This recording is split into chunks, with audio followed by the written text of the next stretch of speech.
Welcome to video number 6, and in this particular video I'm going to show you how to map out a typical day of your perfect buyer. Now the reason why you want to do this is because you will get a better perspective of what they are dealing with from day to day, what frustrations they're dealing with, what gets them excited, what gets them mad, what gets them sad, and everything in between. So one of the best ways of doing this is simply really get yourself in the person's shoes. Now, like I said earlier, this is actually harder than it sounds. So the best way of doing this is by going to Google and typing out something like this. So obviously with gardening, the noun of gardening is gardener. So the type of person described in this particular niche is a gardener, right? So I'm going to type that in, gardener, and then I'm going to write the words, 2 words, typical day. Now, there's no guarantee you're not going to always 100% get this, but the nice thing is you're going to be able to see things like YouTube videos and other sorts of media, which we'll talk about in the video after this one. But this will allow you to kind of get into the shoes of someone who is a hyper-responsive buyer and perfect buyer in these niches. So another thing is gardener journals, taking a look at their day-to-day journals. If they have any, I'm sure they have blogs, I'm sure they have different things where they talk about their day. Obviously, an easier way of doing this is to go on a forum and maybe follow a person and see what they are saying. And you can also maybe even contact them and say, hey, I want to talk to you or interview or pay you money to interview you to get an idea of what your typical day looks like. But by doing this process, it's going to really help you out as far as figuring out what potential products and services they will want to buy. Obviously, different people are going to be different, so it's not really 100% one size fits all. But if you talk to a perfect buyer, you will get a better sense of what they are dealing with. So as you can see here, let's just go ahead and click through here. So a day in the life of a landscape gardener. A day in the life of a gardener working at this place, landscape gardener. Day in the life, a typical day. Cost of gardener. It's not what we're looking for. See, a day in the life. So I noticed there's a phrase going on here that's very, very similar. A day in the life of head gardener. So maybe I'm going to switch this around, because one thing you'll find out is as you are going through here, you'll notice that they use similar words over and over again. So gardener, a day in the life of a gardener. Ah, look at this. A day in the life of a head gardener. A day in the life of the organic gardener. We can see videos here too. And sometimes watching these videos will definitely help you get a better understanding. But in this specific method, I would just spend about 15 to half an hour to try to map this out. Life in a gardener.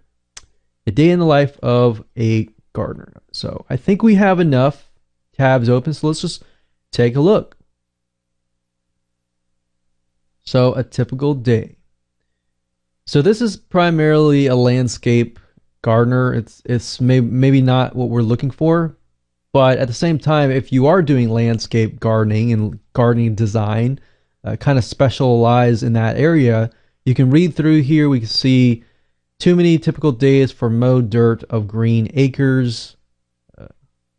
So I guess I don't know if his real name is Mow Dirt, but if it is, he gets up and early enough to be at the yard by 6:30 a.m.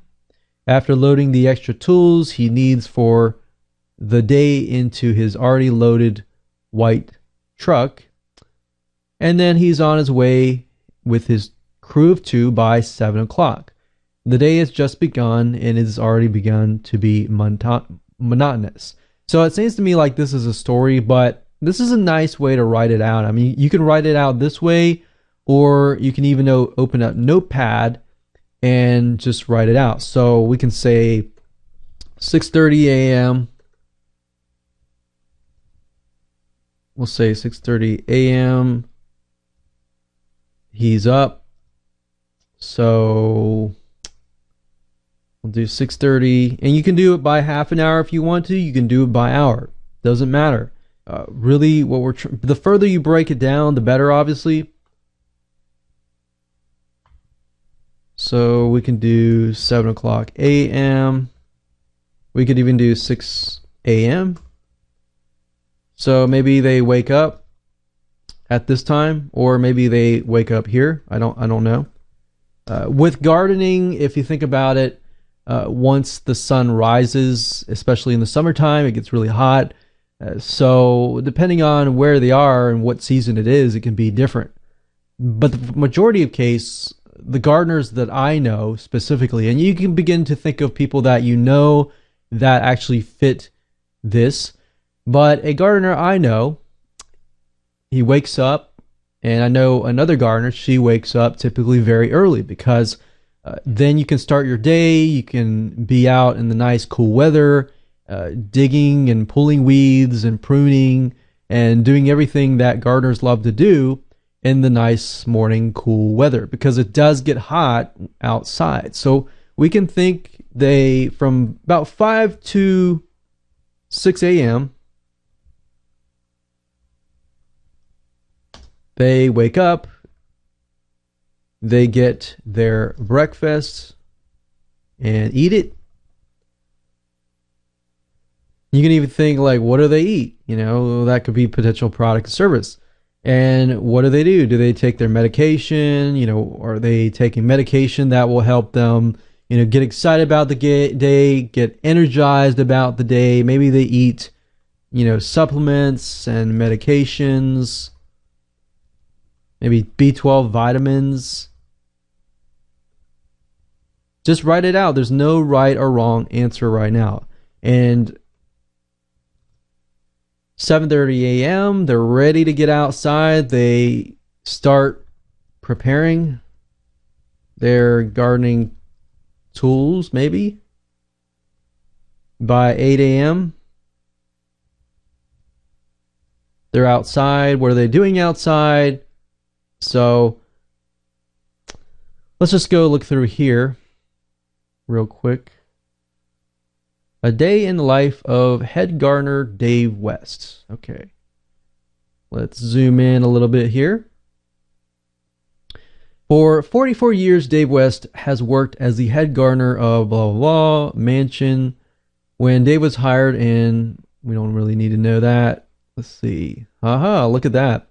5:40 a.m. It's all about the weather. In the morning, my alarm goes off, and before I do anything else, I look out the window. The forecast is crucial in my profession. I watch the weather forecast and start to plan the day's activities. A plan for if it's dry, one for if it is wet. Look at that. So he has contingency plans for when it is rainy and when it is wet, so that he's always doing something. Although my daily routine remains the same, every day is different. Okay, so we could even adjust it according to Dave West. So he's more of the gardener that we're looking for. We're not really looking for a landscaping gardener. So we're going to follow him. 5 a.m. He wakes up. Rain or shine, he has a plan for each. So maybe, you know, gardening tools or rain, or shine and dry.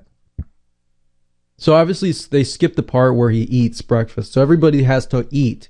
So by 7:30 a.m., as you can see here, this is when he starts work. But in between that, we have fulfilled these two items, right? So 7:30 a.m., the big clean, the six of us get everything clean, get everything ready, get their garden tools ready. So 11 a.m., manager's meeting. 11 11:30 a.m. is beginning to tend to the gardens. So it sounds like typical gardener who at this point all the way to 11:30 a.m. Some people generally start earlier. So but between that point 11 a.m. and well, we'll just say 10 a.m. So from 7:30 a.m. to about 9:30 a.m. start preparing their gardening tools, gardening equipment, preparation, and planning. Then by 10 a.m. they are outside and beginning to work. So right now 10 a.m. it's still cool. Even in the summertime it's not too hot. So hopefully maybe by 10 a.m. and then it starts getting hot and at 12 p.m. or even 1 p.m. as we can see here. So lunchtime, they take a break. Maybe we'll do 12 p.m. Actually, we'll do 1 p.m. Realistically, 10, we got 11, 12, 1. So that's 3 hours. So 3 hours of work. At that time, they take a break. They get lunchtime and so on and so forth. So touring the gardens at 1:30 p.m. Labor of love. Okay. Now, can you see why looking at the typical day is so crucial? And then, of course, we look at a day in the life of a head gardener, of a different head gardener. We look through here. Waking up early, sunlight flooding my bedroom room. She has dogs, so she gets up, gets clean, starts sowing seeds, essentially getting her things ready. And she goes out on the water. So this gives us a better idea of what we're dealing with. Let's see. So that's what I would do. I would just go through here and try to figure out what is their typical day look like. If you need to watch YouTube videos and get a visual perspective of what that looks like, then I highly recommend doing that, but try to map it out all the way to the point that they sleep. And from that point, you have it in hand. And what does this do? This helps you greatly because it tells you exactly, what their frustrations are. So if we just look at here closely, so at this age, maybe they're not sleeping well. Maybe that's a frustration that they're dealing with and they need something to help them sleep better. Or at this point, maybe they're just not getting enough energy when they go out, and you can hone in on that. But you would never know this kind of stuff unless you map out their whole day, right? And that's why it's so crucial. But this in itself will help you understand them a lot better and essentially will help you put yourself in their shoes. Now, in the next video, I'm going to show you how to do what we call media mapping and go and take a step further than that and help you get a better perspective of what they like to watch, what they like, what drives them, what's their motivations. So we're taking things a step further. All right, so I'll see you in the next video.